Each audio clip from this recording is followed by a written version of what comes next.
What happened to movie tie-in video games? There was a time every big movie got one. Spider-Man, Hulk, X-Men, Shrek, Finding Nemo, Harry Potter, The Lord of the Rings, James Bond, Transformers, even Home Alone. And for a while, it worked. The PS2 era was especially the golden era for this stuff. Brands sold games, hype sold games, and every publisher wanted in. Some were incredible, and some were Logan Paul level awful. You had bangers like Spider-Man 2, which was not just good for a movie game, it was good, period. The game changed the conversation because web slinging felt right. It was physics-based and truly paved the way to open-world Spider-Man games. And yes, it topped charts just days after its release. Then you had stuff like Hulk Ultimate Destruction, which was an open-world concept that allowed you to play as the Hulk and cause destruction and mayhem.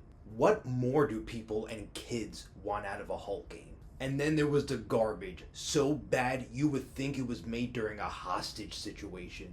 Catwoman, Charlie's Angels, Batman Begins on the weaker platforms, and a whole graveyard of licensed junk where executives thought, hey, kids like the trailer, so let's quickly pump out an awful game and make sure that it releases simultaneously with the upcoming movie. Even later on, when the Amazing Spider-Man 2 game dropped in 2014, it got hit for repetitive combat and weak writing. That was one of the last major examples of the old model. So why did these games go away? The whole business model started falling apart. Back in the PS2 era, you could crank out a solid console game in a much shorter time. Then, game development got bigger, slower, and more expensive.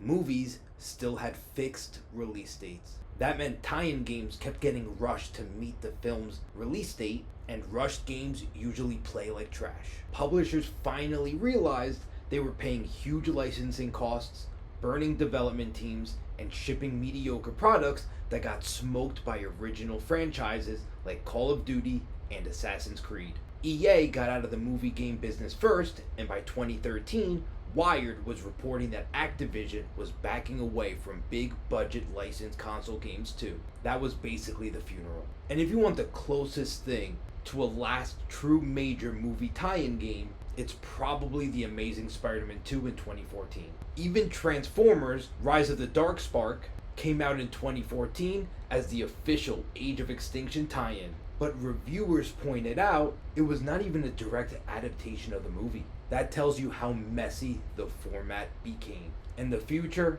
honestly, these type of games are more dead than Uncle Ben. The cheap, rushed, movie comes out on Friday so the game better be on shelves by Tuesday era is cooked. The industry and gamers now favor original licensed games, long-term partnerships, and bigger standalone projects. That's why Marvel's Spider-Man worked. It wasn't chained to a movie release like a hostage. So as we look back in this era, most of it is filler garbage that died the way they lived. Released too fast, half-baked, and forgettable.